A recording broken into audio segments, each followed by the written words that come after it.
welcome to this week's edition of the Bond Room Unlocked, and at last the Bond wagon has rolled into town and we have the go-ahead on No Time to Die, Daniel Craig's final instalment as James Bond, premiering at the Royal Albert Hall on the 28th of September and then released across Europe on the 30th, and then 2 weeks later released in the US. Now, numerous trailers have dropped recently, but I don't want to discuss those because every man and his dog have sniffed round those recently. What I want to focus on is the fans and their expectations for the film. The who's, the what's, the why's. Run VT. Good morning, good afternoon, good evening, whatever it might be. I'm Christopher Morales, that one Bond guy, and I was asked, what am I looking forward for in the upcoming film No Time to Die? And oh man, I can go on for hours talking about what I'm excited for, what I can't wait to see, who I'm speculating to be who. It's just the thoughts and hypotheses are endless. So, but I gotta put this into a minute. So I guess I could break it down into a couple things. One, the story. Two, things that I'm really into, like cars and watches. And three, just kind of the whole conclusion of it all. So I will start off with one. I mean, I can't wait to see what Bond's story, meaning Daniel Craig's Bond story arc, is going to end up being. I mean, we all know it started with Vesper and Casino, but now apparently, no spoilers or anything, but some of that stuff from the past is going to creep back in. Okay, so my expectations on No Time to Die from a really big American James Bond fan. I think this will be very good. I think this will continue the pattern of every odd-numbered Craig movie is good. I think he'll have a proper send-off with this film. It'll be a nice concluding chapter to his arc. I really like that in the trailer, how they kind of played that up, because I kind of enjoy that about all of his films, is that they're connected. Maybe that's just the Marvel fan in me, but I think Fukunaga is a really good director. I've seen all of his films. He's very good. I think he's bringing a type of energy to the films that we haven't seen since maybe Martin Campbell or Sam Mendes for Skyfall, but I'm really looking forward to it, and I can't wait to talk about it with all of you and see it in about a month on October 7th in the US. What would I like to see from No Time to Die? First of all, EON, please put the gun barrel sequence back where it should be. Not at the end of the PTS or right at the end of the film, or not at all, right at the beginning of the film. Please. I'm begging you. Today I saw both the trailers for the US and the UK, and they both looked amazing. When I watched the US one, I kind of had a lot of feelings watching the US one, especially the one scene with the digital technology effect that's used in as far as the trailer. I think that in itself, among other things we're probably going to see in the movie, is going to be so true to real life, really.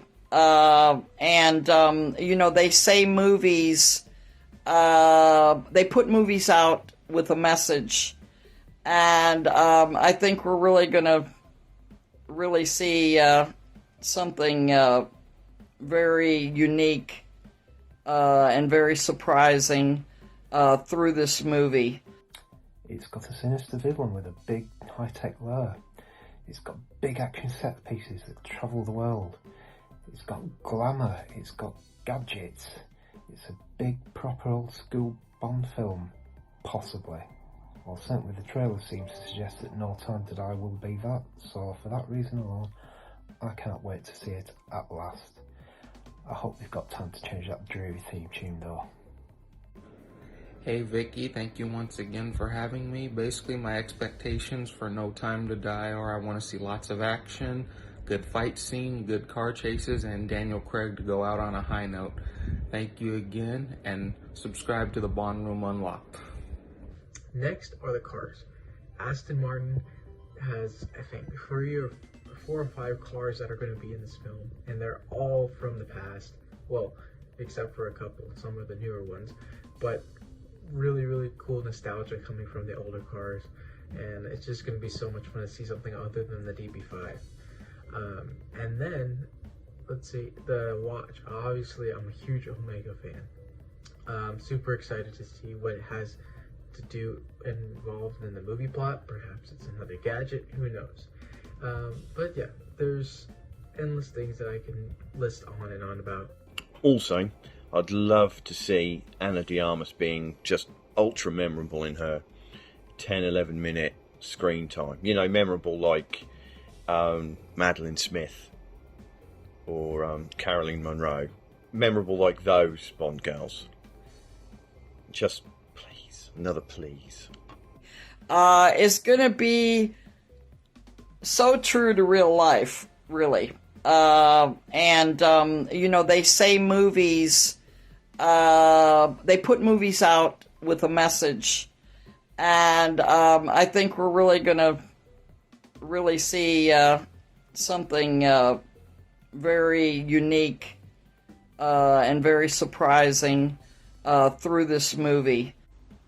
With No Time to Die due out at the end of this month, it's been the longest wait for a Bond film in memory. Daniel Craig's swan song is going to be possibly the greatest of his movies. There he is, being pulled out of retirement, having to work with someone that's taken his moniker, and having to fight to save the world again. Typical Bond fare, but I can't wait to see it. It's going to be absolutely fantastic. It's such a shame that Daniel Craig has decided to pull out from playing Bond. He could have gone on at least and produced another 2 or 3 movies. However, with the villains that are set to be against him, it's going to be his greatest ever. I'm very much looking forward to the exciting denouement of Daniel Craig's series of Bond films. The addition of Phoebe Waller-Bridge to the writing team should inject some much needed humour to the series, and hopefully some gratuitous sex and violence. My one major concern is all the production problems and the chopping and changing of directors. But provided the only similarity to Die Another Day is the title, then I'm sure it will be great. But all things come down to this. No Time to Die is going to be a fantastic film, and I can't wait to enjoy it with all of you, the Bond community. So, that being said, I'll see you guys come October, September for some, and we'll talk soon. I'm Christopher Morales, the That One Bond Guy, and thanks for having me on.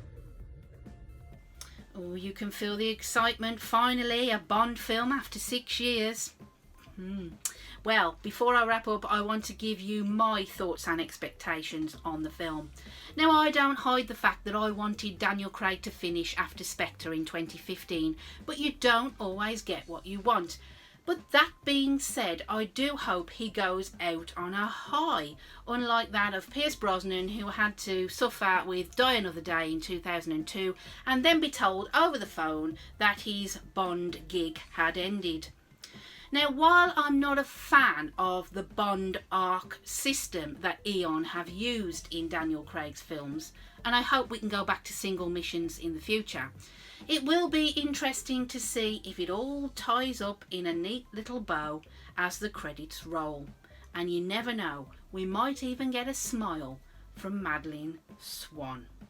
If you have enjoyed this episode on No Time to Die and you are even more excited to see the film, then give it an MI6 stamp of approval and click on the notifications below. And why not subscribe so you don't miss any further missions? And of course, we'll go back to these sets of fans when the films have been released to see what they think. Now, I'd like to thank all of my guests from the Bond community for taking the time to contribute on their thoughts for No Time to Die. And I'd like to thank you for joining me at the Bond Room Online.